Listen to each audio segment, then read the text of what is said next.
दोपहर का समय था। ढाबे में कुछ ग्राहक बैठे थे। मोहन गुस्सैल स्वभाव का आदमी था जो हमेशा ग्राहकों से झगड़ता रहता था। उसकी पत्नी चंकी काउंटर के पीछे खड़ी थी और नौकर लल्लन ग्राहकों को खाना परोस रहा था। अरे मोहन भाई, दाल में नमक कम लग रहा है। अबे यहाँ खाना खाने आए हो या जांच करने? ज्यादा होशियारी मत दिखाओ। भाई पैसे देकर खाना खा रहे हैं, थोड़ा ठीक से बना दिया करो। तेरे बाप का होटल है क्या? नहीं पसंद है तो मत खाना।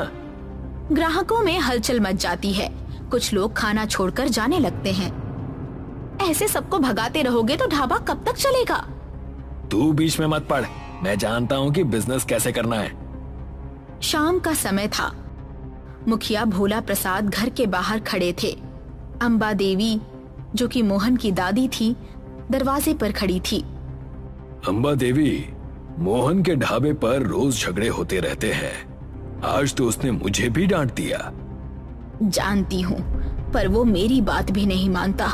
मैं उसे समझाने की कोशिश करूंगी। मोहन अंदर से सुन रहा होता है और बाहर आ जाता है। मुखिया जी, आपको कोई और काम नहीं बचा क्या?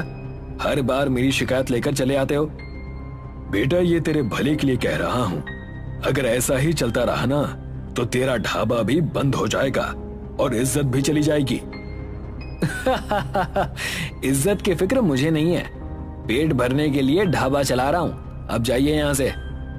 मुखिया जी गुस्से में चले जाते हैं। अम्बा देवी मोहन की ओर देखती है और कहती है, बेटा, जुबान से कमाओगे या झगड़े से? दादी, आप भी वही पुरानी बातें लेकर बैठ गई। मैं जैसा हूँ वैसा ही रहूंगा। रात के समय मोहन और चंकी चारपाई पर बैठे थे।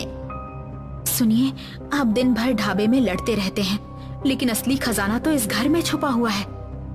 क्या मतलब? आपके दादाजी ने एक तिजोरी में बहुत सारा सोना चांदी रखा था। दादी उसे किसी को हाथ तक नहीं लगाने देती।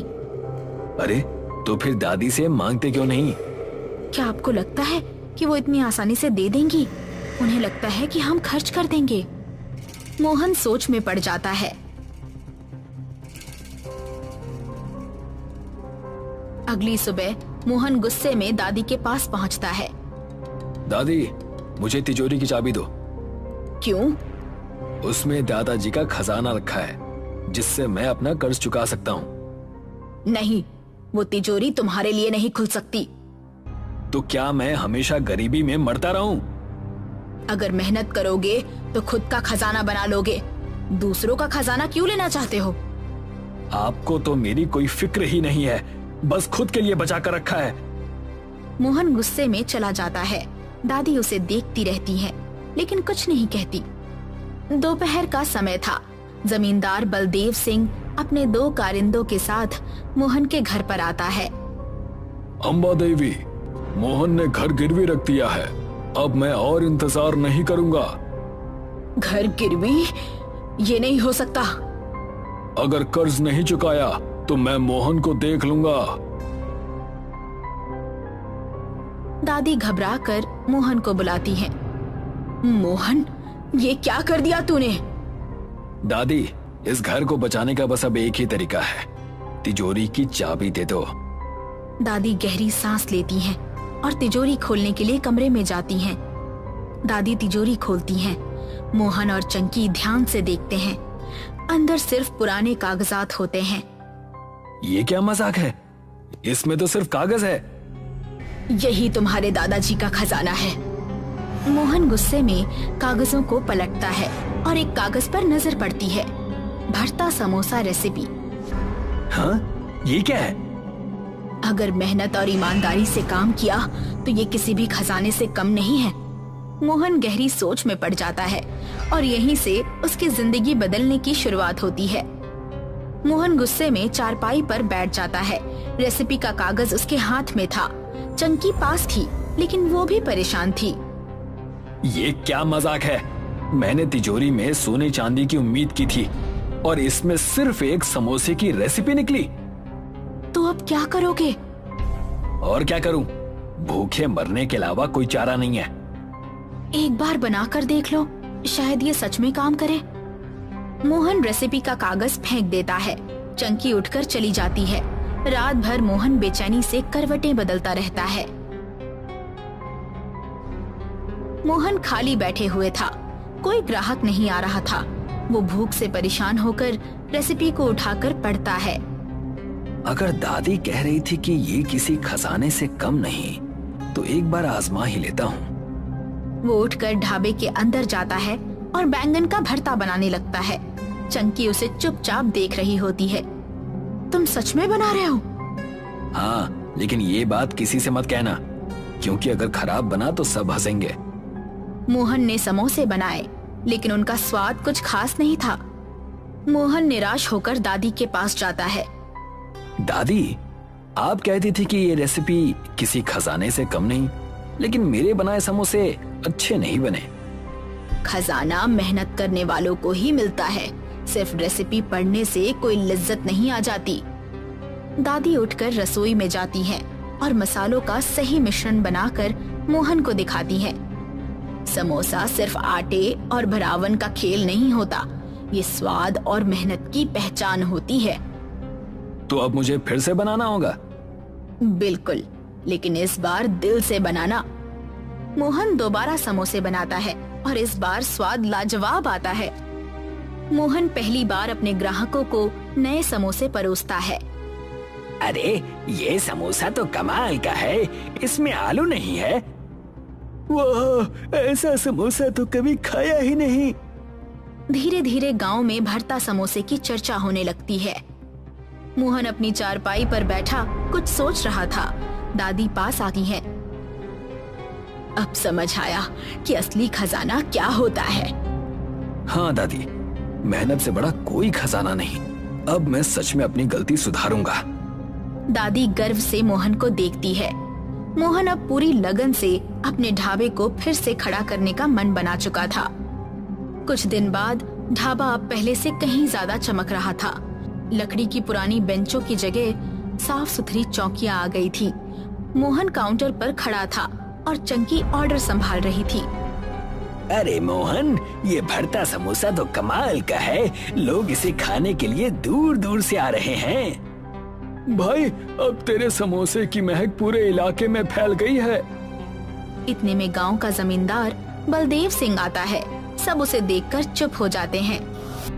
क्यों रे मोहन, आजकल बहुत चर्चे में है तेरा ढाबा। बिल्कुल मालिक, मेहनत रंगलाई है। चल, एक समोसा मुझे भी खिला। मोहन खुद ताजा भरता समोसा तलता है और जमींदार के सामने रखता है। बलदेव सिंह पहला निवाला लेते ही चौंक जाता है। वाह, ऐसा समोसा तो मैंने पहले कभी नहीं खाया। अब आप अपना कर्ज मुझसे वसूल सकते हैं। मैं हर महीने आपको पैसे दे दूंगा। अरे, अब कर्ज की क्या चिंता। जब तेरा समोसा इतना बढ़िया बिक रहा है तो पैसा तो अपने आप आता रहेगा। गांव वाले ताली बजाते हैं और ढाबे में खुशी का माहौल बन जाता है। मोहन अपनी दादी के पास आता है। दादी, आपने सही कहा था, असली खजाना मेहनत और ईमानदारी है। आपने जो सिखाया वही मेरी असली पूंजी निकली। अम्बा देवी भावुक होकर, आज मुझे अपने पोते पर गर्व हो रहा है। चंकी भी पास आती है। अब तो हमें भी शहर में एक और ढाबा खोल लेना चाहिए।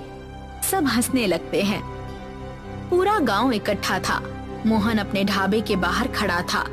एक बड़ा सा नया बोर्ड लगाया जा रहा था जिस पर लिखा था, भरता समोसा ढाबा। मोहन की जय हो, भरता समोसा जिंदाबाद। मोहन गर्व से अपने ढाबे को देखता है। उसकी आंखों में चमक थी। उसकी मेहनत और लगन ने उसे एक सफल इंसान बना दिया। शिमरानगढ़ नाम का एक गांव था जहां पर समीर नाम का व्यक्ति समोसा बेचकर अपना गुजारा किया करता था। ठीक समीर की दुकान के सामने सुयोग नाम का व्यक्ति पानी पूरी बेचा करता था। और तुम्हारी पानी पूरी की दुकान कैसी चल रही है? आजकल ज्यादा लोग दिखाई नहीं देते हैं तुम्हारी दुकान पर। शायद लोग मेरी दुकान से समोसा खाने में व्यस्त हो गए होंगे। भाई समीर, तुम्हारी दुकान मेरे सामने ही है और लोग तो मुझे तुम्हारी दुकान पर भी नहीं दिखते हैं। तो लोग गए कहाँ? शायद तुम्हारे समोसे खाने से उनका पेट दर्द करने लगा होगा। दोनों अपने अपने रास्ते चले जाते हैं। थोड़े दिन बीतते हैं और शहर से पूनम नाम की महिला गांव में प्रवेश करती है। पूनम के गांव में आने के बाद से लोग ना तो सुयोग की पानी पूरी खा रहे थे और ना ही समीर के समोसे। एक दिन दोनों के रास्ते फिर से टकराते हैं। भाई सुयोग, तुम्हारा धंधा कैसा चल रहा है? अभी क्या बताऊं समीर, कोई आजकल पानी पूरी खाने आता ही नहीं है। धंधा एक बार में ही इतना नीचे कैसे चला गया पता ही नहीं चल रहा। ऐसा ही हाल कुछ मेरा भी है सुयोग भाई। मैंने सुना है कि कोई पूनम नाम की महिला इस गांव में आई है और उसने कोई नया खाने का व्यंजन बेचना शुरू किया है। चलो फिर जाकर देखकर आते हैं। समीर और सुयोग दोनों ही पूनम की दुकान जाते हैं और देखते हैं कि पूनम कोई गोल मिठाई जैसे व्यंजन को बेच रही है। पूनम जी, ये आप गोल गोल खाने की क्या चीज बेच रही हैं? इसे मोमोज कहते हैं। खास इसे मैं शहर से सीख कर आई हूँ और जब से मैंने दुकान खोली है सारे गांव वाले सिर्फ मेरे पास ही ये अच्छे मोमोज खाने आते हैं। अभी इस गांव में कोई भी समोसा और पानी पूरी खाना ही नहीं चाहता। तुम अभी नई हो इस गांव में, ये मोमोज की दुकान गांव में बंद कर दो। तुम्हारे मोमोज की वजह से कोई मेरे यहाँ पानी पूरी खाने नहीं आ रहा। सही कहा, इस मोमोज की वजह से मेरी दुकान पर भी कोई समोसा खाने नहीं आ रहा। मैं तो मोमोज बेचना बंद नहीं करूंगी। तुम दोनों को जो करना है करो। अभी जाओ, मुझे मोमोज बेचने दो। आए बड़े मुझे धमकाने। समीर और सुयोग वहाँ से निकल जाते हैं और रास्ते में रुककर एक दूसरे से कहते हैं, मेरे पास एक तरकीब है। जिस तरीके से ये पूनम शहर से मोमोज बनाना सीख कर आई है ना, उसी तरीके से हम दोनों को भी शहर से कुछ सीख कर आना पड़ेगा। इस पूनम को मजा चखाने के लिए हम दोनों को एक साथ आना ही पड़ेगा। क्या कहते हो? हाँ, मैं तुम्हारा साथ दूंगा।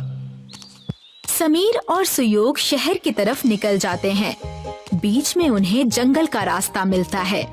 जब वे जंगल के रास्ते से जा ही रहे थे तभी समीर का पैर फिसल जाता है और वो एक गड्ढे में गिर जाता है। अरे समीर, तुम कहाँ गिर गए भाई? ये गड्ढा यहाँ कैसे आ गया? पक्का किसी शिकारी ने किसी जानवर के लिए गड्ढा खोद कर रखा होगा। तभी उस गड्ढे में से समीर सुयोग को आवाज लगाता है, सुयोग, नीचे आ जाओ, देखो यहाँ पर एक अलग ही दुनिया है।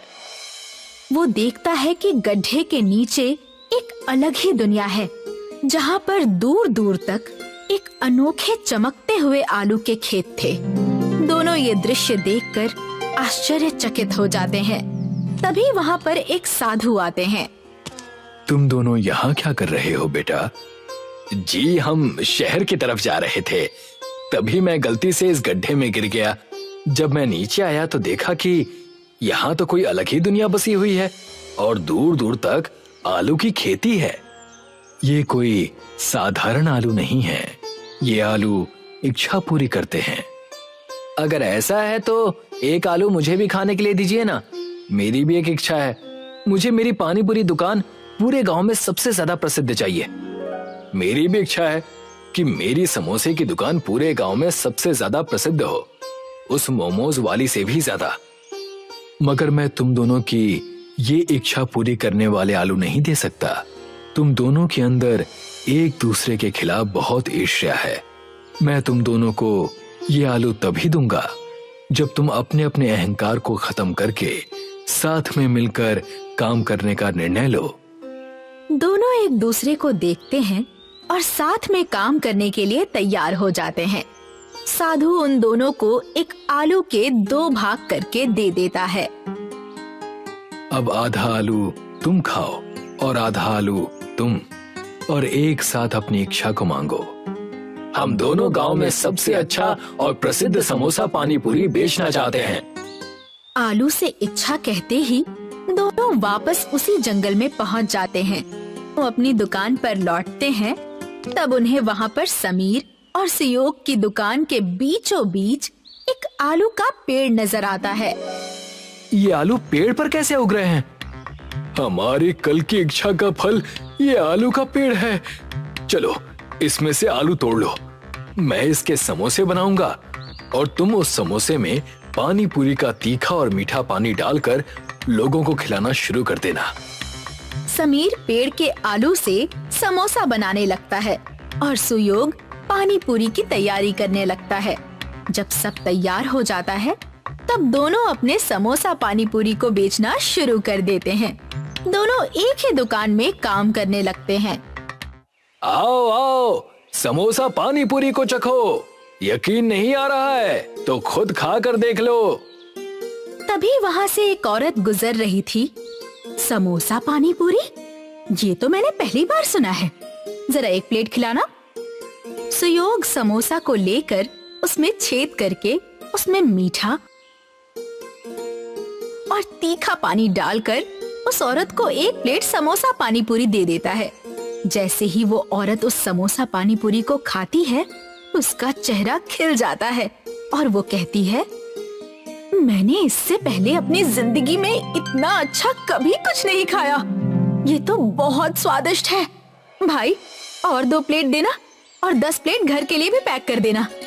जी अभी देता हूँ। धीरे धीरे पूरे गांव में समीर और सुयोग की पानी पूरी की बातें होने लगती हैं और पूरा गांव समोसा पानी पूरी का दीवाना हो जाता है। वो सिर्फ शिमरानगढ़ नहीं बल्कि दूसरे गांवों में भी प्रसिद्ध हो चुके थे, मगर उनका उगता सूरज किसी और को चुभ रहा था। अब लोगों को क्या हो गया? मेरे दुकान पर आजकल कोई आता ही नहीं है, किसी को मोमोज खाना ही नहीं है, सबको वो समोसा पानी पूरी खाना है। और ये समोसा पानी पूरी कितना अजीब है। पूनम खुद से बातें करने में लगी थी, तभी वहाँ पर सूरज दलाल आ जाता है। क्या हो गया पूनम जी, मोमोज नहीं बिक रहे, इसीलिए तो परेशान नहीं हैं। मैं परेशान क्यों ना हूँ?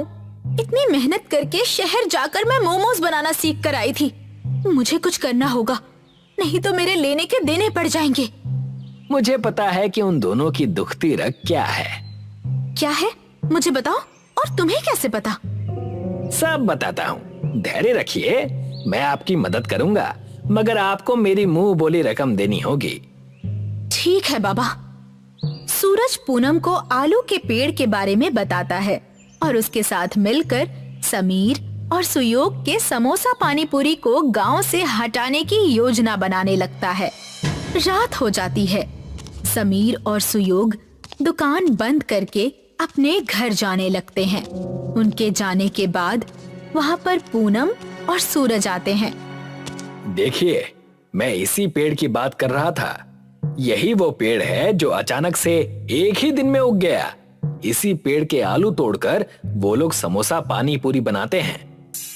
मैंने कभी आलू देने वाले पेड़ के बारे में नहीं सुना है। इसमें पक्का किसी तरह का जादू होगा। आज इसे यहीं जलाकर राख कर दूंगी मैं। फिर देखती हूँ ये लोग कैसे समोसा पानी पूरी बनाते हैं। दोनों मिलकर उस पेड़ को काटने लगते हैं और दोनों काफी थक जाते हैं।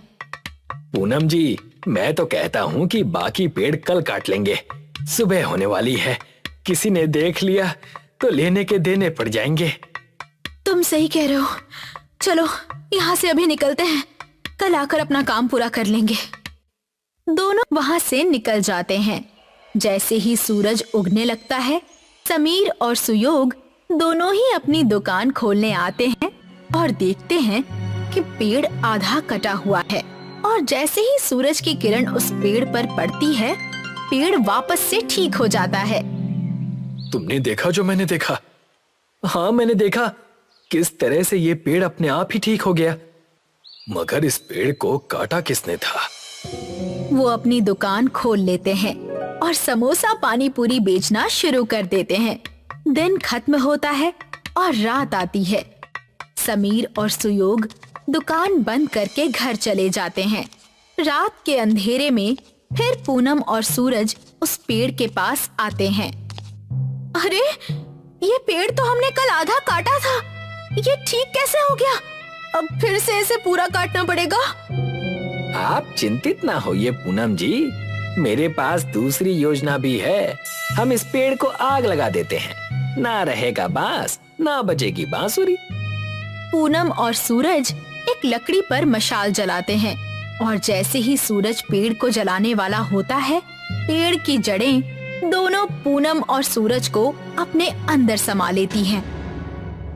अगली सुबह जब समीर और सुयोग वहां आते हैं, तब वो देखते हैं कि वहां पर अब 3 पेड़ हो चुके हैं। कमाल है, अब तक तो एक ही पेड़ था, अब 3 हो गए। शिमरानगढ़ नाम का एक गांव था, जहां पर समीर नाम का व्यक्ति समोसा बेचकर अपना गुजारा किया करता था। ठीक समीर की दुकान के सामने सुयोग नाम का व्यक्ति पानी पूरी बेचा करता था। और तुम्हारी पानी पूरी की दुकान कैसी चल रही है? आजकल ज्यादा लोग दिखाई नहीं देते हैं तुम्हारी दुकान पर। शायद लोग मेरी दुकान से समोसा खाने में व्यस्त हो गए होंगे।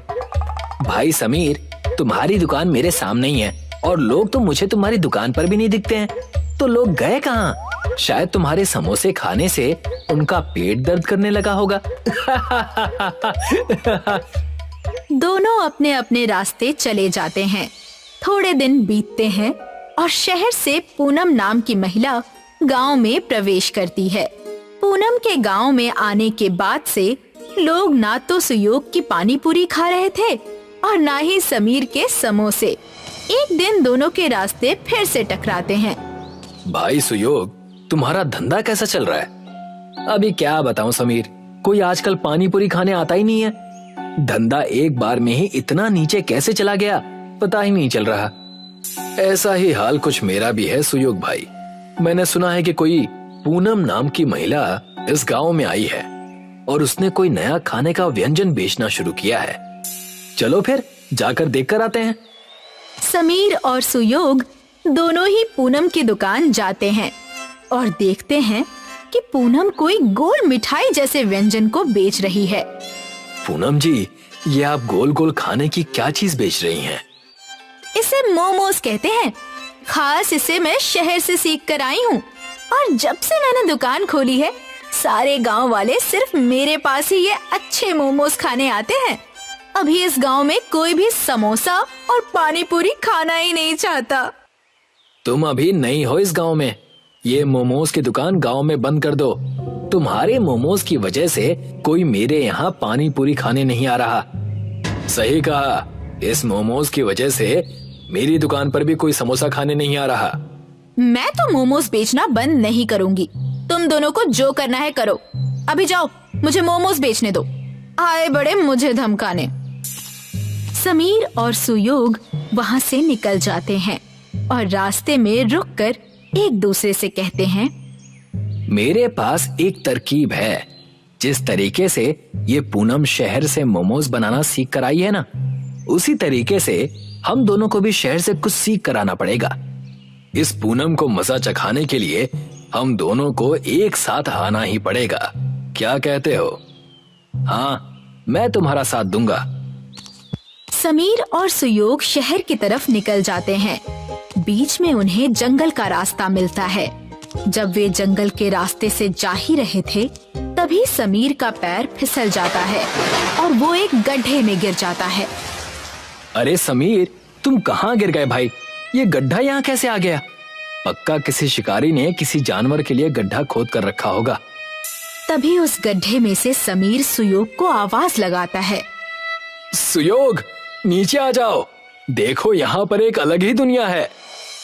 वो देखता है कि गड्ढे के नीचे एक अलग ही दुनिया है, जहाँ पर दूर दूर तक एक अनोखे चमकते हुए आलू के खेत थे। दोनों ये दृश्य देखकर आश्चर्यचकित हो जाते हैं। तभी वहाँ पर एक साधु आते हैं। तुम दोनों यहाँ क्या कर रहे हो बेटा? जी, हम शहर की तरफ जा रहे थे, तभी मैं गलती से इस गड्ढे में गिर गया। जब मैं नीचे आया तो देखा कि यहाँ तो कोई अलग ही दुनिया बसी हुई है और दूर दूर तक आलू की खेती है। ये कोई साधारण आलू नहीं है, ये आलू इच्छा पूरी करते हैं। अगर ऐसा है तो एक आलू मुझे भी खाने के लिए दीजिए ना, मेरी भी एक इच्छा है। मुझे मेरी पानी पूरी दुकान पूरे गांव में सबसे ज्यादा प्रसिद्ध चाहिए। मेरी भी इच्छा है, कि मेरी समोसे की दुकान पूरे गांव में सबसे ज्यादा प्रसिद्ध हो, उस मोमोज वाली से भी ज्यादा। मगर मैं तुम दोनों की ये इच्छा पूरी करने वाले आलू नहीं दे सकता। तुम दोनों के अंदर एक दूसरे के खिलाफ बहुत ईर्ष्या है। मैं तुम दोनों को ये आलू तभी दूंगा जब तुम अपने अपने अहंकार को खत्म करके साथ में मिलकर काम करने का निर्णय लो। दोनों एक दूसरे को देखते हैं और साथ में काम करने के लिए तैयार हो जाते हैं। साधु उन दोनों को एक आलू के 2 भाग करके दे देता है। अब आधा आलू तुम खाओ और आधा आलू तुम, और एक साथ अपनी इच्छा को मांगो। हम दोनों गांव में सबसे अच्छा और प्रसिद्ध समोसा पानी पूरी बेचना चाहते हैं। आलू से इच्छा कहते ही दोनों वापस उसी जंगल में पहुंच जाते हैं। वो अपनी दुकान पर लौटते हैं, तब उन्हें वहाँ पर समीर और सुयोग की दुकान के बीचों बीच एक आलू का पेड़ नजर आता है। ये आलू पेड़ पर कैसे उग रहे हैं? हमारी कल की इच्छा का फल ये आलू का पेड़ है। चलो इसमें से आलू तोड़ लो, मैं इसके समोसे बनाऊंगा और तुम उस समोसे में पानी पूरी का तीखा और मीठा पानी डालकर लोगों को खिलाना शुरू कर देना। समीर पेड़ के आलू से समोसा बनाने लगता है और सुयोग पानी पूरी की तैयारी करने लगता है।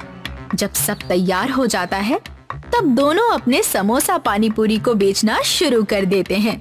दोनों एक ही दुकान में काम करने लगते हैं। आओ आओ, समोसा पानी पूरी को चखो।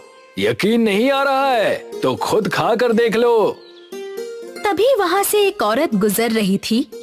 समोसा पानी पूरी, ये तो मैंने पहली बार सुना है। जरा एक प्लेट खिलाना। सुयोग समोसा को लेकर उसमें छेद करके उसमें मीठा और तीखा पानी डालकर उस औरत को एक प्लेट समोसा पानी पूरी दे देता है। जैसे ही वो औरत उस समोसा पानी पूरी को खाती है, उसका चेहरा खिल जाता है और वो कहती है, मैंने इससे पहले अपनी जिंदगी में इतना अच्छा कभी कुछ नहीं खाया। ये तो बहुत स्वादिष्ट है। भाई और 2 प्लेट देना और 10 प्लेट घर के लिए भी पैक कर देना। जी अभी देता हूँ। धीरे धीरे पूरे गांव में समीर और सुयोग की पानी पूरी की बातें होने लगती हैं और पूरा गांव समोसा पानी पूरी का दीवाना हो जाता है। वो सिर्फ शिमरानगढ़ नहीं बल्कि दूसरे गांवों में भी प्रसिद्ध हो चुके थे, मगर उनका उगता सूरज किसी और को चुभ रहा था। अब लोगों को क्या हो गया? मेरे दुकान पर आजकल कोई आता ही नहीं है। किसी को मोमोज खाना ही नहीं है, सबको वो समोसा पानी पूरी खाना है। और ये समोसा पानी पूरी कितना अजीब है। पूनम खुद से बातें करने में लगी थी, तभी वहाँ पर सूरज दलाल आ जाता है। क्या हो गया पूनम जी? मोमोज नहीं बिक रहे, इसीलिए तो परेशान नहीं हैं। मैं परेशान क्यों ना हूँ? इतनी मेहनत करके शहर जाकर मैं मोमोज बनाना सीख कर आई थी। मुझे कुछ करना होगा, नहीं तो मेरे लेने के देने पड़ जाएंगे। मुझे पता है कि उन दोनों की दुखती रग क्या है। क्या है? मुझे बताओ। और तुम्हें कैसे पता? सब बताता हूँ, धैर्य रखिए, मैं आपकी मदद करूँगा, मगर आपको मेरी मुंह बोली रकम देनी होगी। ठीक है बाबा। सूरज पूनम को आलू के पेड़ के बारे में बताता है और उसके साथ मिलकर समीर और सुयोग के समोसा पानी पूरी को गांव से हटाने की योजना बनाने लगता है। रात हो जाती है। समीर और सुयोग दुकान बंद करके अपने घर जाने लगते हैं। उनके जाने के बाद वहाँ पर पूनम और सूरज आते हैं। देखिए, मैं इसी पेड़ की बात कर रहा था। यही वो पेड़ है जो अचानक से एक ही दिन में उग गया। इसी पेड़ के आलू तोड़कर वो लोग समोसा पानी पूरी बनाते हैं। मैंने कभी आलू देने वाले पेड़ के बारे में नहीं सुना है। इसमें पक्का किसी तरह का जादू होगा। आज इसे यहीं जलाकर राख कर दूंगी मैं। फिर देखती हूँ ये लोग कैसे समोसा पानी पूरी बनाते हैं। दोनों मिलकर उस पेड़ को काटने लगते हैं और दोनों काफी थक जाते हैं। पूनम जी, मैं तो कहता हूँ कि बाकी पेड़ कल काट लेंगे। सुबह होने वाली है, किसी ने देख लिया तो लेने के देने पड़ जाएंगे। तुम सही कह रहे हो। चलो यहाँ से अभी निकलते हैं। कल आकर अपना काम पूरा कर लेंगे। दोनों वहां से निकल जाते हैं। जैसे ही सूरज उगने लगता है, समीर और सुयोग दोनों ही अपनी दुकान खोलने आते हैं और देखते हैं कि पेड़ आधा कटा हुआ है। और जैसे ही सूरज की किरण उस पेड़ पर पड़ती है, पेड़ वापस से ठीक हो जाता है। तुमने देखा जो मैंने देखा? हाँ, मैंने देखा किस तरह से ये पेड़ अपने आप ही ठीक हो गया। मगर इस पेड़ को काटा किसने था? वो अपनी दुकान खोल लेते हैं और समोसा पानी पूरी बेचना शुरू कर देते हैं। दिन खत्म होता है और रात आती है। समीर और सुयोग दुकान बंद करके घर चले जाते हैं। रात के अंधेरे में फिर पूनम और सूरज उस पेड़ के पास आते हैं। अरे, ये पेड़ तो हमने कल आधा काटा था, ये ठीक कैसे हो गया? अब फिर से इसे पूरा काटना पड़ेगा। आप चिंतित ना होइए पूनम जी, मेरे पास दूसरी योजना भी है। हम इस पेड़ को आग लगा देते हैं, ना रहेगा बांस, ना बजेगी बांसुरी। पूनम और सूरज एक लकड़ी पर मशाल जलाते हैं और जैसे ही सूरज पेड़ को जलाने वाला होता है, पेड़ की जड़ें दोनों पूनम और सूरज को अपने अंदर समा लेती हैं। अगली सुबह जब समीर और सुयोग वहां आते हैं, तब वो देखते हैं कि वहां पर अब 3 पेड़ हो चुके हैं। कमाल है, अब तक तो एक ही पेड़ था, अब 3 हो गए।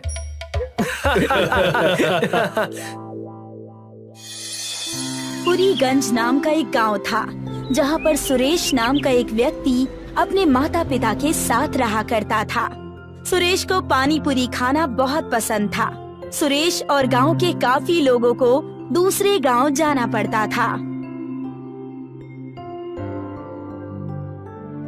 माँ, थोड़े पैसे मिल सकते हैं?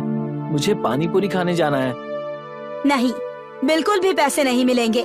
20 रुपए के पानी पूरी के लिए 40 रुपए खर्च करके पानी पूरी खाने जाते हो तुम। माँ, अब क्या कर सकते हैं? हमारे गांव में पानी पूरी वाला तो है ही नहीं। इस गांव में बड़े पहाड़ को छोड़कर और कुछ नहीं है। जब सुरेश अपनी माँ से ये बात कर ही रहा होता है, उतने में ही सुरेश के पिता वहाँ आ जाते हैं। बेटा, तुम जब देखो तब सिर्फ पानी पूरी खाने की ही बातें करते रहते हो। ये सब छोड़कर कोई काम धंधा क्यों नहीं ढूंढ लेते? मेरे हाथ खेती कर कर के घिस चुके हैं। हाँ पिताजी, मैं काम ढूंढ लूंगा। जब देखो तब आप मुझे ताना देते रहते हैं। अच्छा छोड़िए, थोड़े पैसे दे दीजिए। पानी पूरी खाने दूसरे गांव सुभाष नगर जाना है। बेटा, तुम कब सुधरोगे? सुरेश के पिताजी सुरेश को पानी पूरी खाने के लिए 50 रुपए देते हैं और सुरेश गांव के बड़े से पेड़ के नीचे जाकर अपने दोस्त रोहन का इंतजार करने लगता है। रोहन थोड़ी ही देर में वहां पहुंच जाता है। क्या हुआ? तुम इतने चिंता में क्यों लग रहे हो? अभी क्या बताऊं रोहन, माँ और पिताजी दोनों ही काम ढूंढने के लिए दबाव बना रहे हैं। मैं काम तो करना चाहता हूँ, मगर कोई काम मिले तब ना। बात तो सही कह रहे हो। अब मुझे ही देख लो, मैं कब से काम ढूंढ रहा हूँ, मगर मुझे अब तक कोई काम नहीं मिला। खैर छोड़ो, जल्दी चलो, नहीं तो सुभाष नगर जाने वाली बस छूट जाएगी। हाँ हाँ, चलो। सुरेश और रोहन दोनों ही पानी पूरी खाने के लिए निकल जाते हैं और दूसरी ओर गांव का लालची जमींदार लखन अपने कामगार गुल्लू को अपने पास बुलाता है। बताइए, क्या काम आ गया मालिक?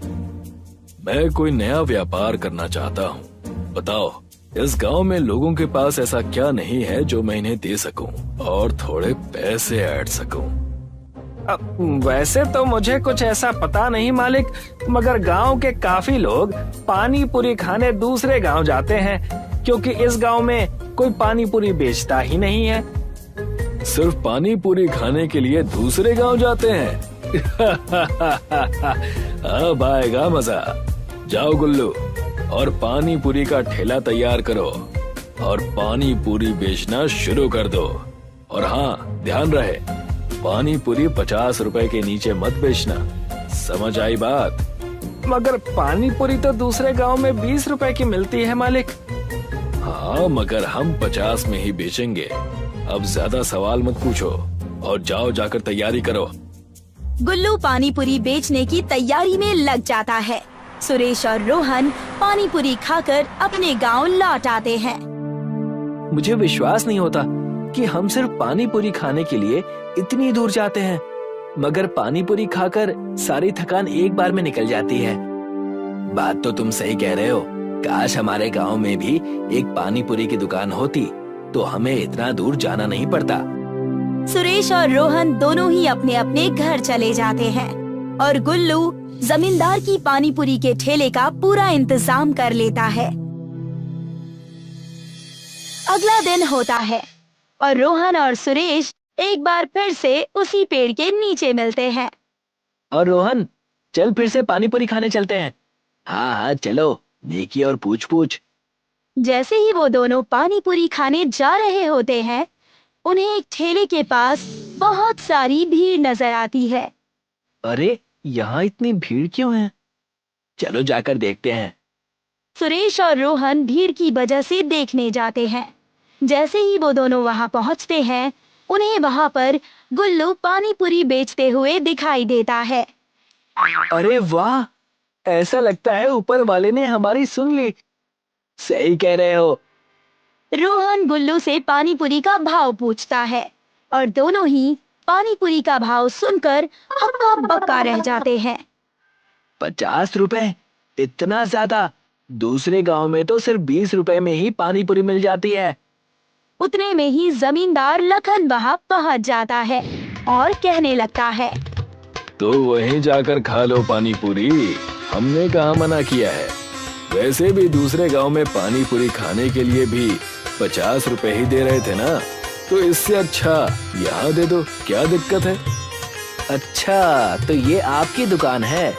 तभी सोचूं कि ये इतने ज्यादा दाम में पानी पूरी क्यों बेच रहा है। कोई बात नहीं, हम भी हमारी पानी पूरी की दुकान खोलेंगे और गांव वालों को कम पैसों में पानी पूरी खिलाएंगे। जाओ जाओ, बस गांव में एक मैं ही हूँ जिन्हें बाहर के लोग पानी पूरी की पूरी बना कर देते हैं। जरा मैं भी तो देखूं कि तुम दुकान कैसे खोलते हो। सुरेश और रोहन दोनों ही वहां से निकल जाते हैं और सोचने लगते हैं कि वो कैसे पानी पूरी की दुकान के लिए पूरी ढूंढ सके। तुमने जोश जोश में कह तो दिया, मगर हम पूरी का जुगाड़ करेंगे कैसे? हमें कुछ ना कुछ तो करना ही होगा, वरना ये जमींदार ऐसे ही लोगों से पैसे ऐंठता रहेगा। जब वो ये बात कह ही रहे होते हैं, वहाँ से एक बूढ़ा व्यक्ति बड़ी ही थकी हुई हालत में गुजर रहा होता है। पानी, पानी, कोई मुझे पानी दे दो।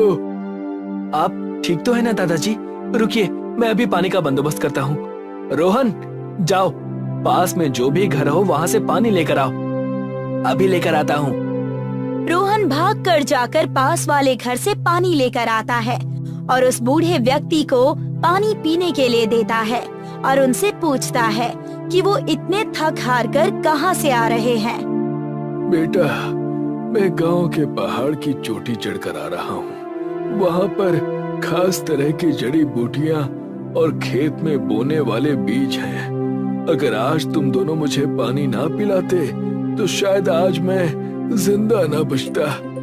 वो बूढ़ा व्यक्ति इतना कहने के बाद अपने झोले में हाथ डालकर सुरेश और रोहन को वो जादुई बीज देता है और कहता है, जब भी तुम इन बीज को अपने खेत में बोओगे, तब तुम्हें 5 बार उस वस्तु का नाम लेना होगा जिसे तुम अपने खेत में उगाना चाहते हो, और अगले दिन वो उग जाएगा। बूढ़ा व्यक्ति इतना कहकर अपने रास्ते चला गया और सुरेश और रोहन उस जादुई बीज को अपने घर लेकर चले जाते हैं। चलो आज ही जाकर इस बीज को मेरे पिताजी के खेत में गाड़ देते हैं और देखते हैं कि ये सच में जादुई है या नहीं। सही कह रहे हो, अगर ये काम कर गया ना तो हमारी पूरी समस्या खत्म हो जाएगी। सुरेश और रोहन दोनों ही उस बीज को लेकर खेत में जाते हैं और 5 बार पानी पूरी का नाम लेकर उस बीज को खेत में बो देते हैं। अगली ही सुबह खेत में पूरी उग जाती है और सुरेश और रोहन दोनों ही अपनी पानी पूरी का ठेला डाल देते हैं और सिर्फ 20 रुपए में पानी पूरी बेचना शुरू कर देते हैं। अरे, ये तो बड़ी अच्छी दुकान दिख रही है। जरा एक प्लेट तो लगाना भाई। जी अभी लगाता हूँ। सुरेश अपने ग्राहक को पानी पूरी खिलाता है। मैंने आज से पहले कभी भी इतनी अच्छी पानी पूरी नहीं खाई। मजा आ गया इस पानी पूरी को खाकर। एक काम करो, और 2 प्लेट लगा दो और 2 प्लेट घर के लिए भी बांध दो। धीरे धीरे करके सभी सुरेश और रोहन के पानी पूरी के ठेले पर आने लगते हैं। जब भी पूरी कम पड़ जाती है, पानी पूरी की खेती से पूरी लेकर आ जाता है। गांव वालों ने जमींदार के पानी पूरी के ठेले में से पानी पूरी खाना बंद कर दिया था। ये देखकर जमींदार आग बबूला हो जाता है और अपने कामगार गुल्लू से कहता है, गुल्लू, क्या हुआ? पानी पूरी का धंधा चल क्यों नहीं रहा? मालिक, वो पानी पूरी को 20 रुपए में बेच रहा है और हम 50 रुपए में। और मैंने तो सुना है कि उसकी पानी पूरी काफी स्वादिष्ट है। हमें कुछ न कुछ तो करना पड़ेगा, नहीं तो सारा धंधा चौपट हो जाएगा। मेरे पास एक तरकीब है। अब कैसी तरकीब मालिक? जैसा मैं कहूँ बस वैसा करना गुल्लू। चलो मेरे साथ। जैसे ही रात होती है, जमींदार और गुल्लू दोनों ही रात के अंधेरे में आकर सुरेश और रोहन के ठेले में आग लगा देते हैं। बहुत पानी पूरी बेचने का शौक था ना, अब बेचते रहना पानी पूरी। अगले दिन जब सुरेश और रोहन अपनी पानी पूरी बेचने आते हैं, तब वो देखते हैं कि उनका ठेला तो पूरी तरीके से जला हुआ है। ये किसने किया? भला ऐसा कोई क्यों करेगा? ये पक्का उस जमींदार का काम होगा। हमारी दुकान की वजह से उसकी पानी पूरी की दुकान नहीं चल रही होगी और वो लोगों से पैसे नहीं ऐंठ पा रहा होगा। मगर मैं हार नहीं मानूंगा, हम फिर से एक ठेला लगाएंगे। सुरेश और रोहन फिर से ठेला बनाते हैं और अपनी पानी पूरी एक बार फिर से गांव में बेचना शुरू करते हैं। और ये बात गुल्लू जाकर अपने मालिक जमींदार लखन को बताता है। क्या उन्होंने फिर से अपना ठेला लगा लिया? जी मालिक, इनके ठेले पर आग लगाने का कोई फायदा नहीं हुआ। तो हम सीधा जड़ पर हमला करेंगे।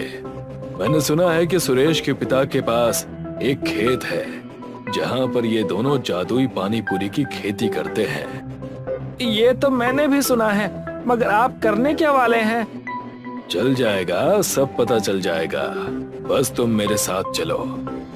जैसे ही रात होती है, जमींदार और गुल्लू दोनों ही पानी पूरी की खेत में आ जाते हैं। तो ये है इनकी पानी पूरी की पूरी का राज। आज सब खत्म कर दूंगा। ना रहेगा बांस और ना बजेगी बांसुरी। जैसे ही जमींदार खेत में आग लगाने वाला होता है, उतने में ही खेत के बाजू में गड़े पेड़ की जड़ें उन्हें जकड़ लेती हैं। मालिक, आप बचाइए मालिक, आप बचाइए। अरे मैं खुद जकड़ा गया हूँ। पूरी रात जमींदार और गुल्लू फंसे होते हैं। अगले दिन जब सुरेश और रोहन पूरी की खेती करने आते हैं, तभी वो जमींदार लखन और गुल्लू को जकड़ा हुआ देखते हैं। मुझे माफ कर दो सुरेश और रोहन, मैं तुम्हारी खेती जलाने के लिए आया था, मगर यहाँ के झाड़ों ने हमें जकड़ लिया। मैं तुम दोनों को आश्वासन देता हूँ कि मैं अपने सारे गलत काम छोड़ दूंगा और पानी पूरी भी 20 रुपए में बेचना शुरू कर दूंगा। ये झाड़ इन खेतों की रक्षा करते हैं। आपको अपनी गलती का पछतावा है, हमारे लिए बस इतना ही काफी है। जैसे ही सुरेश और रोहन जमींदार और गुल्लू को माफ कर देते हैं, वैसे ही पेड़ उन्हें छोड़ देते हैं। शहर की मशहूर गली, जहां आमने सामने 2 रेस्टोरेंट थे, समुद्री स्वाद मछली रेस्टोरेंट और Raju tandoori house chicken restaurant. दोनों ही जगह ग्राहकों की अच्छी भीड़ रहती थी, लेकिन हाल ही में राजू के रेस्टोरेंट में भीड़ ज्यादा बढ़ गई थी, जिससे गोपाल को जलन होने लगी थी। गोपाल घर आते ही, क्या हुआ, इतने गुस्से में क्यों हो? और क्या होगा, वो राजू, उसका चिकन तंदूरी हर किसी की जुबान पर चढ़ गया है। पूरा बाजार उसी की बात कर रहा है। मेरे ग्राहक भी अब उधर ही जाने लगे हैं। इसमें जलने वाली क्या बात है? तुम भी अपनी मछली का स्वाद और बढ़ा दो, लोग खुद वापस आ जाएंगे। राजू अपने किचन में तंदूरी मसाला चख रहा था। तभी एक ग्राहक तेजी से अंदर आता है। अरे राजू भाई, तुम्हें पता है बाहर क्या लगा है? क्या हुआ? राजू मीरा बाहर आते हैं और सामने गोपाल के रेस्टोरेंट की ओर देखते हैं। वहां एक बड़ा बोर्ड लगा होता है, चिकन सेहत के लिए हानिकारक, मछली खाइए स्वस्थ रहिए। इस गोपाल की हिम्मत कैसे हुई? पहले सोचो, उसने ऐसा क्यों किया? क्यों करेगा? साफ है मेरा धंधा उससे अच्छा चल रहा है, इसीलिए जलन हो रही है। अब इसे सबक सिखाना पड़ेगा। पर यह सही तरीका नहीं होगा। तुम सिर्फ अपने स्वाद और सेवा पर ध्यान दो। नहीं मीरा, अगर वो ये खेल खेल सकता है तो मैं भी उसे दिखा दूंगा कि राजू किसी से कम नहीं। गोपाल अपने ग्राहकों से घिरा हुआ था। तभी सड़क के दूसरी तरफ हलचल होती है। गोपाल बाहर आता है और देखता है कि राजू ने अपने रेस्टोरेंट के बाहर एक और बड़ा बोर्ड लगवा दिया है। मछली में कांटे ही कांटे, असली स्वाद तंदूरी चिकन में है। अच्छा खेला राजू, लेकिन ये सिर्फ शुरुआत है। दूसरी तरफ राजू भी गोपाल को घूरता है। दोनों के बीच अब जंग का माहौल बन चुका था। गोपाल अपने रेस्टोरेंट में बैठा था। तभी उसका सबसे वफादार कर्मचारी रमेश अंदर आता है। मालिक, मैंने वो पता कर लिया जो आप जानना चाहते थे। क्या पता कर लिया? राजू अपने तंदूरी चिकन में जो मसाले डालता है वो कुछ खास होते हैं। अगर हमें वो सीक्रेट रेसिपी मिल जाए तो हम भी तंदूरी मछली बनाकर उसका मुकाबला कर सकते हैं। बढ़िया, लेकिन वो मसाले कैसे लाएंगे? मैंने सोचा है कि मैं राजू के रेस्टोरेंट में ग्राहक बनकर जाऊंगा और किचन में घुसने की कोशिश करूंगा। एक बार अंदर चला गया ना तो मसालों का राज भी खुल जाएगा। शाबाश रमेश, तुमने अगर ये काम कर दिया तो मैं तुम्हें इनाम दूंगा। उसे पूरा यकीन था कि अब वो राजू को मात दे देगा। राजू अपने किचन में मीट काट रहा था। तभी एक कर्मचारी दौड़ता हुआ अंदर आता है। मालिक, बाहर एक अजीब बात हो रही है। अब क्या हुआ? देखिए अखबार में क्या छपा है। समुद्री स्वाद के मालिक गोपाल का दावा, चिकन सेहत के लिए नुकसानदायक। मीरा ये सब देखकर परेशान हो जाती है। राजू, मैं कह रही थी ना कि ये जंग गलत रास्ते पर जा रही है। अब कोई सही गलत नहीं बचा मीरा, अब ये जंग हमें जीतनी ही होगी। लेकिन अगर हम भी यही गलतियां करें जो गोपाल कर रहा है तो फिर फर्क क्या रहेगा? मीरा, अगर तुम्हें मेरे तरीके पसंद नहीं तो तुम इसमें मत पड़ो। मीरा चुप हो जाती है, लेकिन उसे कुछ अजीब महसूस होता है। उसे लगता है कि इस जंग में कुछ और भी हो रहा है जिसका अभी तक किसी को पता नहीं है। रात का समय था। गोपाल अपने रेस्टोरेंट में बैठा अपने ग्राहक कम होने की शिकायत कर रहा था। तभी एक रहस्यमयी शख्स अंदर आता है। ये वो चालाक आदमी था जो दोनों रेस्टोरेंट की दुश्मनी का फायदा उठाने आया था। गोपाल जी, लगता है कि आपके रेस्टोरेंट की हालत कुछ खास अच्छी नहीं है। तुम्हें इससे क्या? मुझे इससे बहुत कुछ है साहब, क्योंकि मैं आपकी मदद कर सकता हूँ और साथ ही राजू को भी बर्बाद कर सकता हूँ। कैसे? अगर आप चाहें तो राजू के मसाले में ऐसी चीज मिला सकते हैं जिससे लोग बीमार पड़ जाएं, और जब लोगों को लगेगा कि उसका खाना खराब है तो वो आपके पास ही आएंगे। गोपाल ये सुनकर सोच में पड़ जाता है। दूसरी तरफ मीरा को पहले से ही इस रहस्यमयी आदमी पर शक था। वो इसे दूर से देख रही थी। वो तय करती है कि इस बारे में कुछ और पता लगाएगी। सुबह होते ही राजू अपने रेस्टोरेंट में बड़ा पोस्टर लगवाता है। समुद्री स्वाद में मिलावटी मछली बेची जा रही है। ये देखकर गोपाल आग बबूला हो जाता है। अब तो हद हो गई, मैं इसे आज खत्म करके ही दम लूंगा। बस कीजिए गोपाल, ये जंग दोनों की ही बर्बादी कर देगी। राजू, हमें ये सब बंद करना होगा, ये खेल खतरनाक हो रहा है। जब तक गोपाल सुधरेगा नहीं, मैं भी नहीं सुधरूंगा। मीरा और सुमन दोनों चिंतित थी। वो देख रही थी कि उनके पतियों की दुश्मनी अब बर्बादी की तरफ बढ़ रही थी। दोनों के रेस्टोरेंट के बाहर अफवाहें और झूठे प्रचार के कारण ग्राहकों की संख्या घटने लगी थी। मीरा और सुमन दोनों पार्क में बैठी थी। उनके चेहरे पर चिंता साफ झलक रही थी। पता नहीं ये लड़ाई कब खत्म होगी। गोपाल दिन रात बस यही सोचता है कि राजू को कैसे हराया जाए। राजू भी यही कर रहा है। मुझे तो ये भी लगने लगा कि कोई दोनों को भड़का रहा है। क्या मतलब? उस रवि पर मुझे शक है। जब से वो आया है, दोनों के बीच दुश्मनी और बढ़ गई है। लेकिन वो ऐसा क्यों करेगा? मुझे नहीं पता, लेकिन हमें इसका पता लगाना होगा। मीरा और सुमन छुपकर रवि का पीछा करती है। वो देखती है कि वो रमेश के साथ गुप्त रूप से मिल रहा था। सुनने की कोशिश करती है। देखो रमेश, हम दोनों का काम बस यही था कि दोनों के बीच जंग इतनी बढ़ जाए कि दोनों के रेस्टोरेंट बंद होने के कगार पर आ जाएं। और मैंने दोनों की दुश्मनी में आग लगाने का काम किया है। सही किया। जब दोनों रेस्टोरेंट बंद हो जाएंगे तो हम दोनों के मालिक को इस जगह पर अपना नया होटल खोलने का मौका मिलेगा। मीरा और सुमन ये सुनकर चौंक जाती है। उन्हें समझ आ जाता है कि रवि और रमेश एक बिजनेस टाइकून के लिए काम कर रहे थे, जो इस इलाके में अपना बड़ा होटल खोलना चाहता था। यानी ये लड़ाई किसी और के फायदे के लिए थी और हम सब उसकी चालों में फंस गए। हमें इसे रोकना होगा। अगली सुबह मीरा और सुमन अपने अपने पतियों को समझाने की कोशिश करती है। पहले तो राजू और गोपाल झगड़ने लगते हैं, लेकिन फिर मीरा बीच में बोल पड़ती है। बस बहुत हो गया।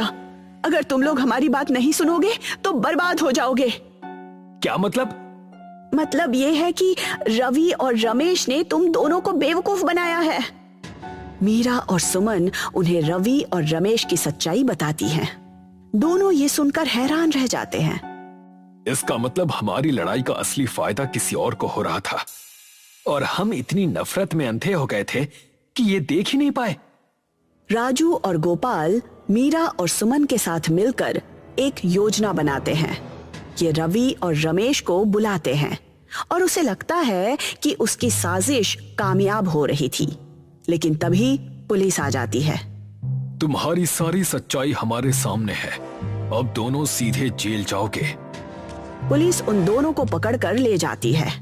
रवि और रमेश के पकड़े जाने के बाद गोपाल और राजू एक दूसरे को देखते हैं। अब और लड़ाई नहीं। हम दोनों अपने अपने रेस्टोरेंट चलाएंगे, लेकिन इज्जत और मेहनत से। बिल्कुल, कोई भी नफरत से नहीं जीत सकता। असली जीत स्वाद और मेहनत की होती है। सुमन और मीरा राहत की सांस लेती हैं। दोनों रेस्टोरेंट में फिर से रौनक लौटने लगती है और ग्राहकों की भीड़ बढ़ जाती है। अब दोनों एक दूसरे के प्रतिस्पर्धी तो हैं, लेकिन ईमानदारी के साथ। राधा का पति मोहन मजदूरी करता था। वो बड़ी मुश्किल से अपनी पत्नी राधा और अपनी 10 वर्षीय बेटी नर्मदा का पेट भर पाता था। वहीं उसका पड़ोस में रहने वाला सुरेश एक बिजनेसमैन था। नवरात्रि चल रही थी। मोहन मजदूरी पर जाने ही वाला था कि तभी उसकी पत्नी राधा उससे बोली, अजी सुनते हो, नवरात्रि चल रही है और मैं हर साल की तरह इस साल भी नवरात्रि के व्रत रख रही हूँ। हाँ राधा, मैं अच्छी तरह से जानता हूँ। तो क्या हर साल की तरह इस साल भी हम नवरात्रि की पूजा नहीं करवा पाएंगे? मेरा बहुत मन करता है कि मैं भी अपने घर पर कन्या पूजन करवाऊं और 9 कन्याओं को बुलाकर उन्हें अपने हाथों से भोजन कराऊं। तुम चिंता मत करो राधा, मैं दिन रात मेहनत करूंगा और नवरात्रि से पहले कुछ पैसे तुम्हारे हाथ में जरूर रखूंगा। मैं कह रही थी कि आज जब आप बाजार से आना तो व्रत का कुछ सामान लेकर आना। क्या क्या मंगाना चाहती हो तुम? 1 किलो कोटू, 1 किलो सिंघाड़ा आटा, सेंधा नमक, साबूदाना। मेरे पास इतने पैसे नहीं है राधा, लेकिन तुम चिंता मत करो। तुमने मुझसे जो जो सामान कहा है मैं नवरात्रि से पहले पहले वो सामान तुम्हें लाकर दे दूंगा। इतना कहकर मोहन वहाँ से चला गया और राधा का चेहरा उदास हो गया। तभी राधा की पड़ोसी कनिका वहाँ पर आ गई।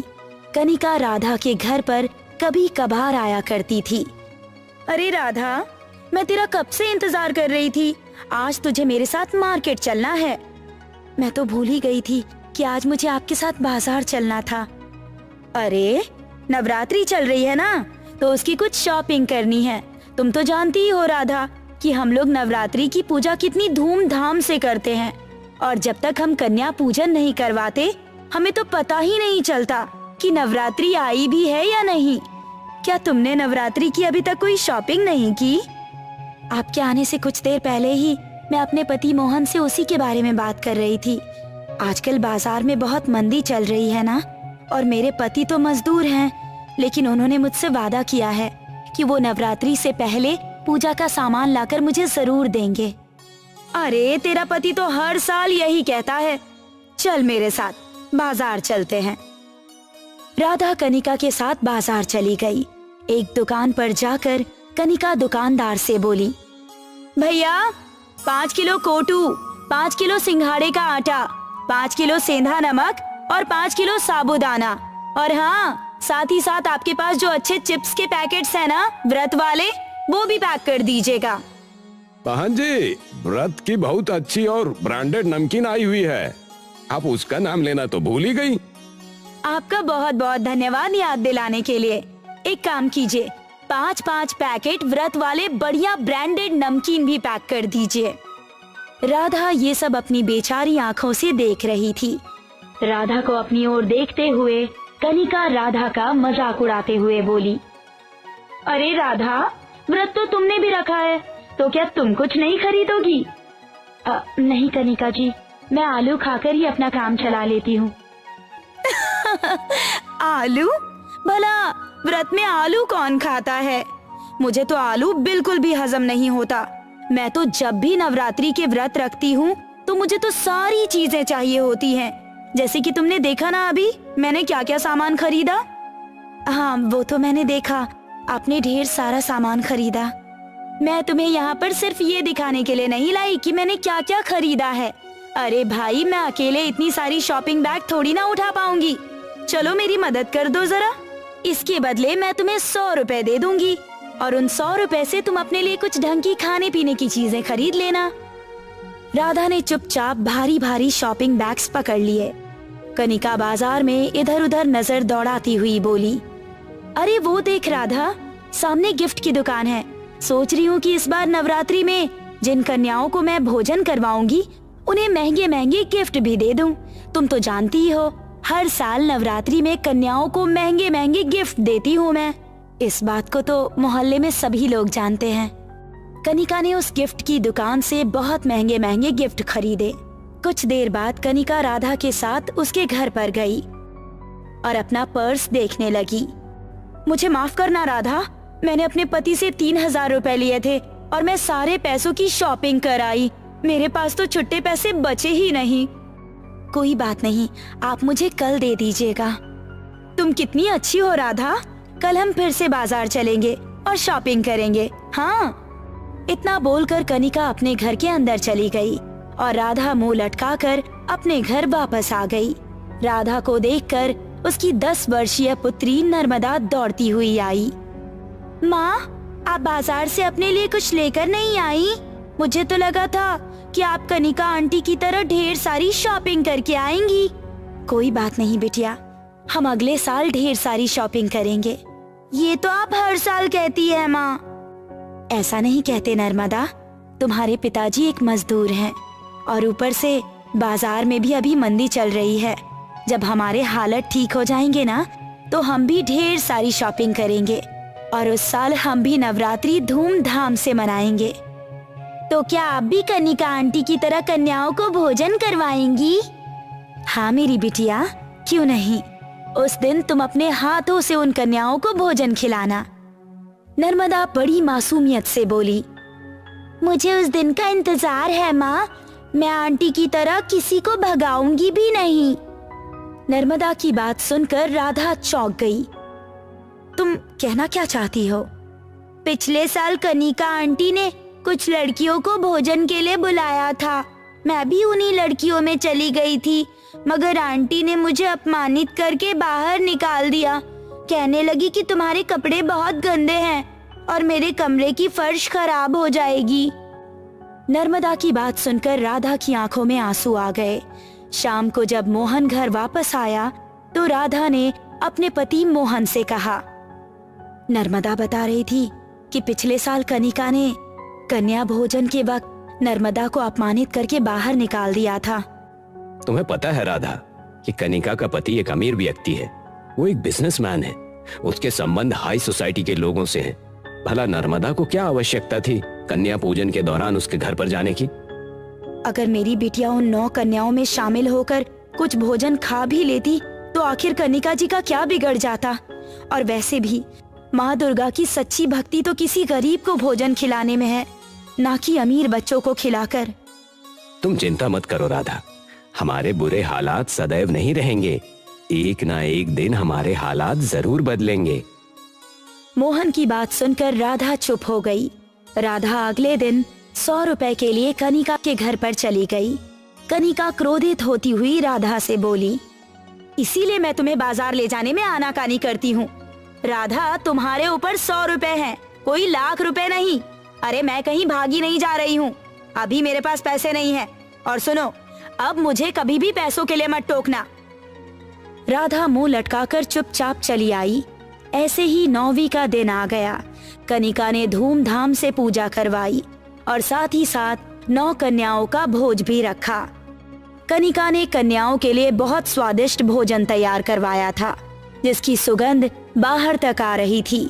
उस सुगंध को सूंघते हुए नर्मदा उन कन्याओं में शामिल हो गई, मगर हमेशा की तरह कनिका नर्मदा को अपने घर पर देखकर बुरा सा मुंह बनाती हुई बोली, 9 लड़कियां पूरी हो गई हैं नर्मदा, अब तुम जा सकती हो।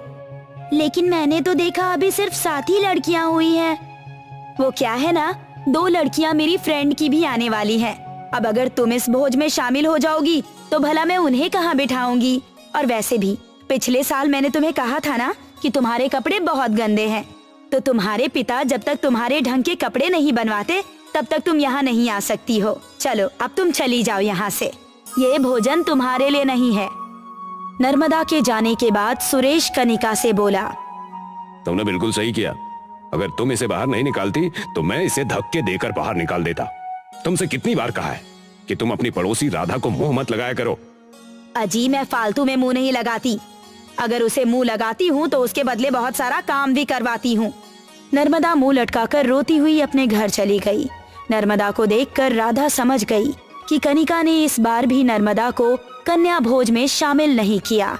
राधा नर्मदा को गले लगाती हुई बोली, देखो तुम्हारे पिताजी पूजा का सामान लेकर आए हैं, और वैसे भी माँ दुर्गा अच्छा भोजन और ढेर सारे कपड़ों से प्रसन्न नहीं होती, वो तो अपने भक्तों की भक्ति देखकर प्रसन्न होती हैं। सच कह रही हो माँ? हाँ नर्मदा, बिल्कुल सच कह रही हूँ।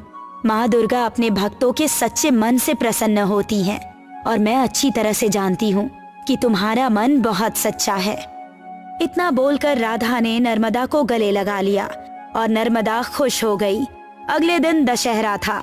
दशहरे में सभी लोग रावण जलाने की तैयारी कर रहे थे। तभी मोहल्ले के एक व्यक्ति ने सुरेश से कहा, इस रावण को आग कौन लगाएगा? हर साल की तरह इस साल भी रावण को आग मैं लगाऊंगा। सुरेश ने रावण को आग लगाना चाहा, मगर लाख प्रयासों के बाद भी आग नहीं जली। ये देखकर सुरेश बहुत चिंतित हो गया। क्या हुआ सुरेश भाई? लगता है इस साल तुम्हारे हाथों बुराई का नाश नहीं होगा। मैं कोशिश करता हूँ। उस व्यक्ति ने भी रावण को आग लगाने की बहुत कोशिश की, मगर आग नहीं जली। थक हार कर सभी लोग परेशान हो गए कि कागज के रावण में आखिर आग क्यों नहीं लग रही है। तभी मासूम नर्मदा वहाँ पर पहुँच गई और सुरेश से बोली, अगर आप कहो तो मैं रावण को आग लगा सकती हूँ। एक बार इस छोटी बच्ची को भी प्रयास करने दो सुरेश भाई, हो सकता है जो चमत्कार हमसे नहीं हुआ इससे हो जाए। अगर तुम ऐसा कहते हो तो ठीक है। नर्मदा ने जैसे ही रावण को आग लगाई, रावण का पुतला जल उठा, मगर इसके साथ ही सुरेश के घर पर आग लग गई। अपने घर पर आग लगती देख सुरेश बुरी तरह से घबरा गया। जैसे जैसे रावण का पुतला जल रहा था, सुरेश का घर भी धुआं हो रहा था। सुरेश की पत्नी कनिका चीखती हुई बोली, अरे अरे मेरे घर में आग लग गई है, कोई बचाओ बचाओ, मेरी बेटी अंदर है। कनिका की बात सुनकर राधा दौड़ती हुई कनिका के घर के अंदर घुस गई और उसकी बेटी को बाहर निकाल कर ले आई। तभी सुरेश के मोबाइल पर उसके ऑफिस से फोन आया कि उसकी फैक्ट्री में भी आग लग गई है। सुरेश सड़क पर आ चुका था। तभी एक चमत्कार हुआ। अचानक वहाँ पर रंग बिरंगी किरणें फूटने लगी और माँ दुर्गा वहाँ पर प्रकट हो गई। माँ दुर्गा को देखकर सभी लोग उसके चरणों में गिर गए। ये तुम्हारे कर्मों की सजा है सुरेश और कनिका। तुमने कन्या भोज के दौरान एक गरीब बच्ची को अपमानित किया। तुम्हें धनवान रहने का कोई अधिकार नहीं। तुम्हें अपने पापों का प्रायश्चित करना होगा।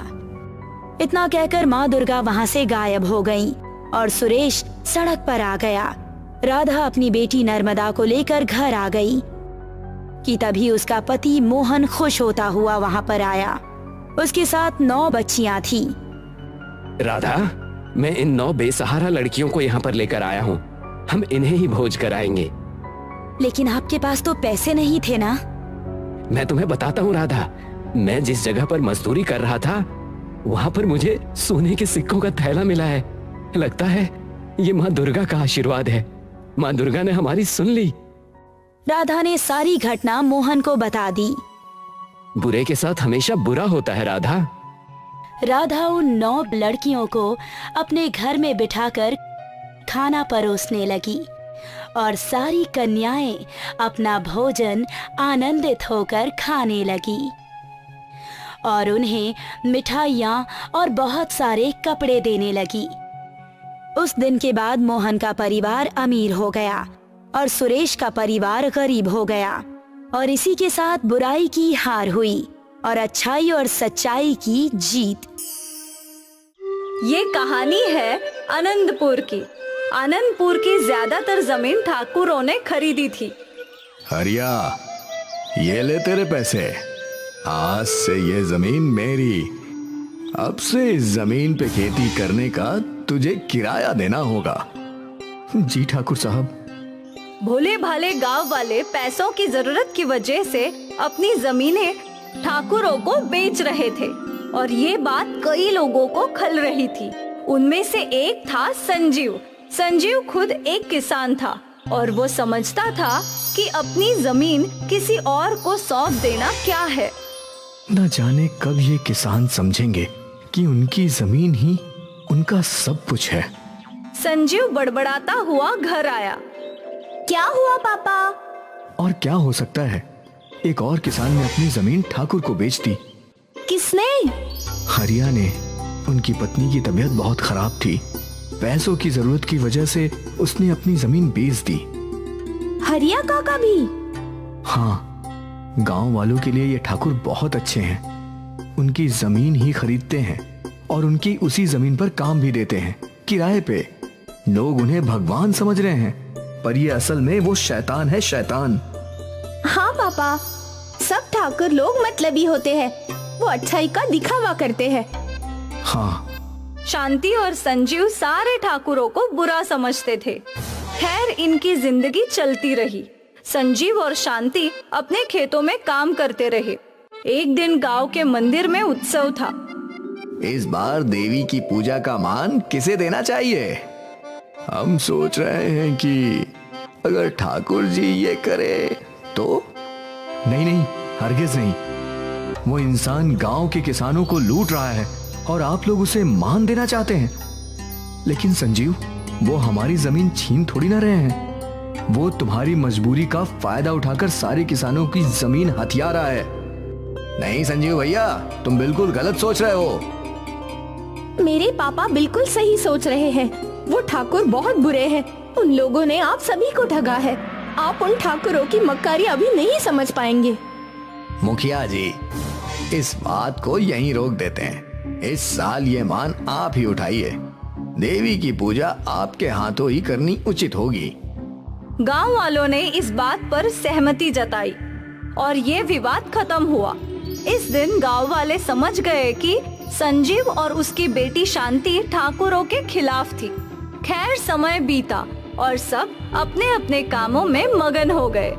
एक दिन ठाकुर का बेटा शहर से गांव आया। वो सालों बाद गांव लौटा था, इसलिए गांव में घूमने चला गया। यहाँ उसकी नजर शांति पर पड़ी और पहली नजर में ही शांति उसे भा गई। मुनीम जी, वो लड़की कौन है? मुनीम जी ने गौर से देखा। वो शांति है, संजीव की लड़की। ठीक है। उसे देखने के बाद खुशी खुशी अपने घर गया। क्या बात है बेटा, बहुत खुश हो? आप मेरी शादी के लिए लड़की ढूंढ रही थी ना? हाँ। मैंने आपकी मुश्किल आसान कर दी। अच्छा, मतलब तुम्हें कोई लड़की पसंद आ गई? हाँ माँ। कौन है वो लड़की? शांति। कौन शांति? संजीव जी की लड़की। हे भगवान, तुझे लड़की पसंद भी आई तो उस संजीव की। अब इसमें क्या गलत है पापा? माना वो गरीब है, पर हमें कौन सा पैसा चाहिए? बात पैसों की नहीं है, बात पसंद की है। उस संजीव और उस लड़की को ठाकुर एक आंख नहीं भाते। उसे लगता है कि हम सब के सब मक्कार हैं, भोले भाले किसानों की जमीन हथियाते हैं। अगर हम उसके घर तेरा रिश्ता ले भी गए तो भी वो लोग रिश्ता ठुकरा देंगे। अपने माँ पापा की ये बातें सुनकर ध्रुव का मन बैठ गया। उसे शांति बहुत पसंद थी। उस रात ध्रुव अपनी सोच में ही डूब गया। मैं कुछ भी करके शांति के मन में मेरे बारे में अपनी राय बदल दूंगा और उससे शादी करूंगा, चाहे उसके लिए मुझे नौकर ही क्यों ना बनना पड़े। अगली सुबह ध्रुव संजीव के खेत में पहुंच गया। कौन हो तुम? मैं ध्रुव हूँ। इस गांव में नया आया हूँ, काम की तलाश में हूँ। तुम्हें ट्रैक्टर चलाना आता है? हाँ हाँ आता है। ठीक है, तो आज से काम पर लग जाओ। दिन के 300 रुपए दूंगा। जी चलेगा। और ध्रुव उसी दिन से संजीव के खेतों में नौकर बन गया। वो रोज ट्रैक्टर चलाया करता था। रोज शांति भी खेत आती थी और जब शांति आती थी तो ध्रुव एक टक उसे ही देखता रहता था। खैर, शांति का ध्यान अपने पापा पर ही था। एक दिन की बात है, ध्रुव गांव के नुक्कड़ के पास छाता लेकर खड़ा था और अचानक बरसात शुरू हो गई और तभी उसके सामने शांति भागती हुई आई और शांति सीधा उसके छाते में चली आई। तुम खेत ही जा रहे हो ना? हाँ। मुझे भी वहाँ छोड़ दो, मेरे पास छाता नहीं है। ठीक है। ध्रुव और शांति एक ही छाते में चल रहे थे। ध्रुव आज बहुत खुश था। पहली बार शांति ने उससे बात की थी। फिर ये सिलसिला चलता रहा। रोज शांति और ध्रुव एक दूसरे के साथ बात करने लगे। दोनों एक दूसरे को पसंद करते थे। ध्रुव, ये ठाकुर कितने मक्कार होते हैं ना? मुझे ऐसा नहीं लगता। मुझे तो लगता है कि वो जरूरतमंदों की मदद करते हैं। वो लोग बस लूटना जानते हैं। ऐसा नहीं है। जब तुम्हें पैसों की जरूरत होगी तब समझोगी। भगवान से प्रार्थना करूंगी कि ऐसा दिन ना आए। ठाकुर बुरे नहीं है शांति। लेकिन एक दिन संजीव के साथ एक हादसा हुआ। वो बहुत बुरी तरीके से खेतों में गिर गया। उसे अस्पताल में एडमिट करवाया गया। ऑपरेशन के लिए 2 लाख रुपए लगेंगे। शांति और उसकी माँ परेशान हो गई। वो 2 लाख रुपए कहाँ से लाएंगे? उनके पास एक ही रास्ता था, ठाकुरों को अपनी जमीन बेचना। दोनों माँ बेटी ठाकुर के घर पहुँची। हमारे पास और कोई रास्ता नहीं है। हमें पैसों की सख्त जरूरत है। ये लीजिए हमारी जमीन के कागज और हमें 2 लाख रुपए दीजिए। बेटा, तुम्हारी तरह बाकी गांव वालों के जरूरत के समय मैंने उन्हें पैसे दिए। मैं किसानों की जमीन खरीदता नहीं हूँ, गिरवी रखता हूँ। जब तुम लोग 2 लाख रुपए लौटा दोगे तो जमीन वापस तुम्हारी हो जाएगी। शांति आज तक ठाकुरों को गलत समझती रही। एकाएक उसका नजरिया ही बदल गया। ठाकुर साहेब ने शांति के हाथ में 2 लाख रुपए रख दिए और फिर ध्रुव भी उसके सामने आया। तुम यहाँ? मैं ध्रुव ठाकुर हूँ। हम ठाकुर किसी को लूटते नहीं हैं। अगर ये बात मैं तुम्हें समझाने की कोशिश करता तो शायद तुम ना समझती, पर आज किस्मत ने तुम्हें ये बात समझा दी। मैं तुम्हें पहली ही नजर में चाहने लग गया था, इसलिए मैं तुम्हारे खेतों में नौकर बन गया, बस तुम्हें देखने के लिए। ये सुनकर शांति समझ गई कि ठाकुर बुरे नहीं होते। चलो हॉस्पिटल चलते हैं। शांति ने अस्पताल में पैसे जमा करवा दिए और फिर संजीव का ऑपरेशन हुआ। कुछ महीनों बाद संजीव ने खुद ध्रुव और शांति की शादी करवा दी। शांति और संजीव दोनों के विचार बदल चुके थे। वो समझते थे कि अमीर लोग सिर्फ गरीबों को लूटते हैं। अब वो समझ गए कि कुछ अच्छे लोग भी होते हैं जो समय पर गरीबों की मदद करते हैं, जैसे ठाकुर।